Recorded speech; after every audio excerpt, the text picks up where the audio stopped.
Et si je vous disais que devenir riche n'a rien à voir avec votre salaire, mais avec la façon dont vous gérez ce que vous avez déjà?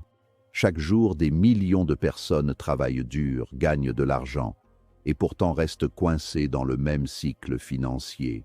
Pourquoi? Parce qu'elles n'ont jamais appris les règles invisibles que les millionnaires appliquent silencieusement. Jim Rohn disait souvent « Ce n'est pas ce que vous gagnez qui compte, c'est ce que vous gardez et faites grandir. » Et cette vérité peut littéralement transformer votre vie. Imaginez un instant. Ne plus stresser à la fin du mois, voir votre argent travailler pour vous, construire une liberté que la plupart des gens ne connaîtront jamais. Ce n'est pas un rêve, c'est une stratégie. Dans cette vidéo, vous allez découvrir 5 leçons puissantes qui vont changer votre manière de voir l'argent pour toujours. Mais attention, la dernière leçon est celle que la majorité des gens ignorent, et c'est exactement pourquoi ils échouent. Alors restez bien jusqu'à la fin. Votre futur financier en dépend. Leçon 1. Dépensez moins que ce que vous gagnez. L'arithmétique de la richesse est d'une simplicité déconcertante, pourtant sa mise en pratique constitue le plus grand défi psychologique de l'ère moderne. Dépenser moins que ce que l'on gagne n'est pas une question de mathématiques, car tout le monde sait soustraire deux nombres. C'est une question de discipline émotionnelle et de résistance face à une culture de consommation qui nous bombarde d'injonctions à l'achat immédiat. Le concept de vivre en dessous de ses moyens est souvent perçu comme une privation, alors qu'en réalité, c'est l'acte fondateur de la liberté. Chaque euro que vous ne dépensez pas aujourd'hui pour un bien périssable ou un symbole de statut social devient une brique dans l'édifice de votre indépendance future. Les millionnaires authentiques, contrairement à l'image glamour projetée par les réseaux sociaux, sont souvent des individus qui pratiquent une frugalité sélective, comprenant que la richesse ne se mesure pas à ce que l'on dépense, mais à ce que l'on conserve et accumule au fil du temps. La véritable tragédie de la classe moyenne moderne est le glissement du mode de vie, ce phénomène insidieux où chaque augmentation de salaire est instantanément absorbée par une nouvelle dépense fixe, comme une voiture plus luxueuse ou un loyer plus élevé. En cédant à cette tentation, on s'enchaîne à son travail par le besoin de financer des passifs qui perdent de la valeur chaque jour. Inverser cette tendance demande une force de caractère exceptionnelle. Il s'agit de décorréler son niveau de vie de son niveau de revenu. Si vous gagnez 5 000 € par mois, mais que vous vivez comme si vous en gagniez 3 000, vous créez un surplus de 2 000 € qui devient votre armée pour conquérir la liberté. À l'inverse, celui qui gagne 50 000 € mais en dépense 51 000 est, techniquement et mathématiquement, plus pauvre que l'étudiant qui économise 10 € par mois. La richesse est le reliquat invisible des choix que vous n'avez pas faits. Chercher à impressionner des gens que l'on n'apprécie pas forcément avec de l'argent que l'on n'a pas encore totalement gagné est le piège le plus sûr vers la précarité financière. Les millionnaires de la porte d'à côté, ceux qui bâtissent des fortunes durables, privilégient l'accumulation d'actifs à l'étalage de signes extérieurs de richesse. Ils comprennent que chaque achat impulsif est un vol commis contre leur futur moi. En développant une conscience aiguë du coût d'opportunité, ils réalisent que 100 € dépensés aujourd'hui ne valent pas seulement 100 €, mais représentent les milliers d'euros que cette somme aurait pu devenir si elle avait été investie pendant 20 ans. Cette vision transforme la dépense en une décision stratégique plutôt qu'en une réaction émotionnelle, permettant ainsi de construire un socle financier inébranlable. La discipline d'aujourd'hui est le terreau de la sérénité de demain. En adoptant un mode de vie intentionnel, on réduit non seulement le stress financier, mais on se donne également le luxe de la patience. La rareté de cette pratique dans notre société actuelle est précisément ce qui crée des opportunités pour ceux qui la maîtrisent. Alors que la majorité vit à un chèque de paie de la catastrophe, celui qui dépense moins qu'il ne gagne possède un fonds de sécurité qui lui permet de saisir des opportunités d'investissement quand les autres sont forcés de vendre. C'est un cercle vertueux.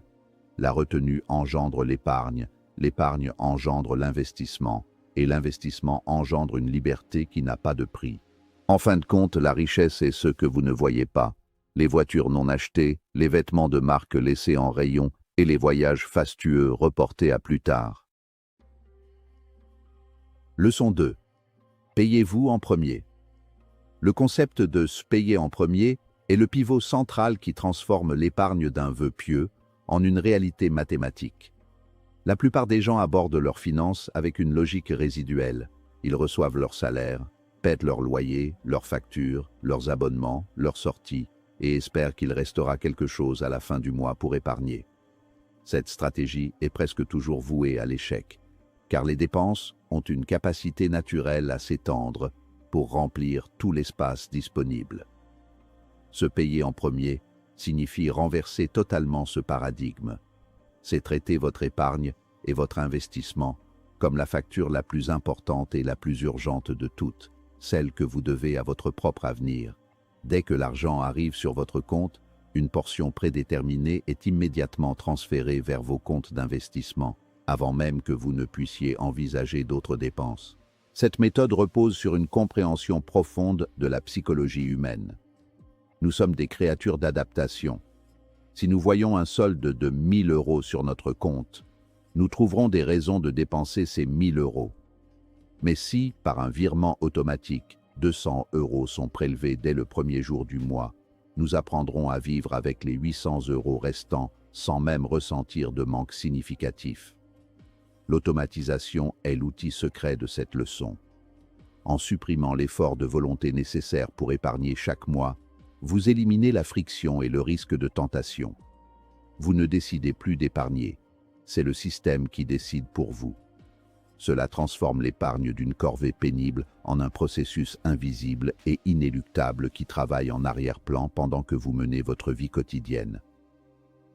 Il est crucial de comprendre que se payer en premier n'est pas un acte d'égoïsme, mais un acte de responsabilité fondamentale. En sécurisant votre propre avenir financier, vous devenez un pilier plus solide pour votre famille et une force plus positive pour la société. L'épargne n'est pas une option ou un luxe réservé à ceux qui ont des revenus élevés. C'est une priorité absolue, quel que soit le niveau de gain. Même une somme modique, si elle est prélevée religieusement dès le départ, installe l'habitude de la richesse. C'est la différence entre être un simple spectateur de son économie personnelle et en devenir le directeur général. En vous payant en premier, vous affirmez que votre futur et vos rêves ont plus de valeur que les gratifications instantanées proposées par le marketing moderne. Au fil du temps, cette pratique crée un capital qui sert de bouclier contre les aléas de la vie. Lorsque les factures imprévues surviennent, elles ne sont plus des crises angoissantes, mais de simples inconvénients gérables grâce aux réserves accumulées. Mais au-delà de la sécurité, se payer en premier alimente votre moteur de croissance. C'est l'essence même qui permet de passer du statut de travailleur à celui d'investisseur.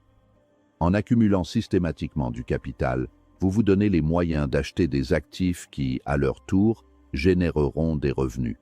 C'est le premier pas vers la rupture du lien entre votre temps et votre argent. Chaque virement automatique vers votre compte d'investissement est un pas de plus vers une vie où vous travaillez parce que vous le voulez et non parce que vous le devez. Leçon 3. Faites travailler votre argent. L'argent dormant dans un compte courant est une ressource gaspillée qui subit l'érosion silencieuse mais constante de l'inflation. Pour bâtir une richesse réelle, il est impératif de comprendre que l'argent n'est pas une fin en soi, mais un outil dynamique, une forme d'énergie qui doit être déployée pour produire davantage de valeur. Faire travailler son argent signifie passer du rôle de consommateur à celui de propriétaire. Plutôt que de simplement donner votre argent à des entreprises en échange de produits, vous investissez dans ces entreprises ou dans d'autres classes d'actifs pour capturer une part de leur croissance et de leurs profits. C'est le concept de l'argent qui travaille 24 heures sur 24, 7 jours sur 7, sans jamais se fatiguer, prendre de vacances ou tomber malade, créant ainsi une source de revenus qui ne dépend pas de votre présence physique. L'investissement intelligent repose sur la compréhension du risque et de la récompense, ainsi que sur le pouvoir des intérêts composés, qu'Albert Einstein qualifiait de « 8e merveille du monde ». Le principe est simple mais puissant. Les rendements de vos investissements génèrent eux-mêmes des rendements. Au début, les progrès semblent lents et décourageants, mais après une période de temps suffisante, la courbe devient exponentielle. Faire travailler son argent, c'est planter un arbre aujourd'hui pour pouvoir se reposer sous son ombre dans 20 ans. Cela nécessite de choisir des vecteurs d'investissement appropriés, actions, immobilier, obligations, entreprises privées, en fonction de ses objectifs et de sa tolérance au risque, tout en maintenant une diversification rigoureuse pour protéger son capital contre les tempêtes économiques. La création de revenus passifs est l'objectif ultime de cette démarche. Un revenu passif est une rentrée d'argent qui nécessite peu ou pas d'efforts continus pour être maintenu une fois l'investissement initial réalisé. Que ce soit des dividendes boursiers, des loyers immobiliers ou des redevances sur une propriété intellectuelle, ces flux financiers offrent la chose la plus précieuse au monde, le temps. Lorsque vos revenus passifs couvrent vos dépenses de vie, vous atteignez l'indépendance financière totale. Vous n'échangez plus votre vie contre un salaire. Pour y arriver, il faut accepter de différer la gratification et de réinvestir systématiquement ses gains. Chaque euro réinvesti est un nouvel employé que vous embauchez pour travailler dans votre usine à richesse personnelle. Cependant, faire travailler son argent ne signifie pas spéculer de manière imprudente. La distinction entre l'investisseur et le parieur est fondamentale. L'investisseur s'appuie sur l'analyse, la patience et une stratégie à long terme, tandis que le parieur cherche le gain rapide basé sur la chance ou des rumeurs. Faire travailler son argent intelligemment implique de comprendre dans quoi on investit et d'éviter les schémas de richesse rapide qui ne sont souvent que des pièges. Cela demande une éducation continue et une capacité à garder son sang-froid lorsque les marchés sont volatiles. En fin de compte, la richesse durable est le produit d'un capital bien placé qui croît au rythme de l'économie mondiale, transformant l'épargne d'aujourd'hui en la liberté absolue de demain. Leçon 4. Développez votre intelligence financière. L'intelligence financière est le levier le plus puissant dont dispose un individu pour transformer sa situation économique. Pourtant, elle est l'une des compétences les moins enseignées dans le système éducatif traditionnel. Elle ne consiste pas simplement à savoir compter, mais à comprendre la grammaire de l'argent, savoir lire un bilan, comprendre la fiscalité, maîtriser les mécanismes du crédit et déchiffrer les cycles économiques. Sans cette éducation, même une personne gagnant un salaire élevé peut se retrouver en difficulté financière, car elle ne sait pas comment protéger et multiplier ce qu'elle gagne. Développer son intelligence financière, c'est apprendre les règles du jeu pour ne plus être une simple pièce sur l'échiquier, mais celui qui dirige la partie. L'apprentissage doit être constant et multidimensionnel. Lire des livres de référence, suivre des formations sérieuses, écouter des experts et analyser ses propres erreurs sont des étapes indispensables. L'intelligence financière permet de distinguer un véritable actif d'un passif déguisé en investissement. Par exemple, comprendre que votre résidence principale, bien qu'étant un patrimoine, est souvent un passif qui sort de l'argent de votre poche chaque mois, change radicalement votre approche de la construction de fortune. Cette clarté mentale permet de prendre des décisions fondées sur des données et de la logique plutôt que sur des émotions ou des pressions sociales. Plus vos connaissances augmentent, plus votre perception du risque diminue, car vous devenez capable d'identifier les opportunités là où les autres ne voient que des dangers. Un aspect crucial de cette intelligence est la compréhension de la fiscalité et des structures juridiques. Les riches ne travaillent pas seulement dur, ils travaillent de manière optimisée. Ils savent comment utiliser les lois à leur avantage pour minimiser légalement l'impact des impôts sur leur croissance.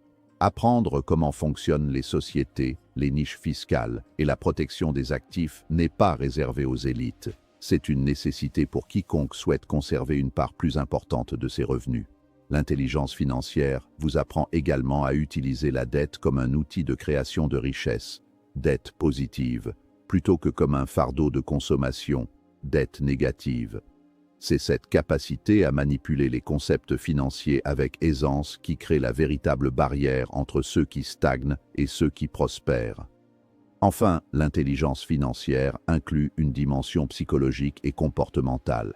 Il s'agit de maîtriser ses propres biais cognitifs, comme la peur de manquer ou l'avidité, qui poussent souvent les investisseurs à acheter au plus haut et à vendre au plus bas. Comprendre la psychologie des foules et maintenir une discipline de fer face à l'incertitude est ce qui permet de rester sur la trajectoire de la richesse à long terme.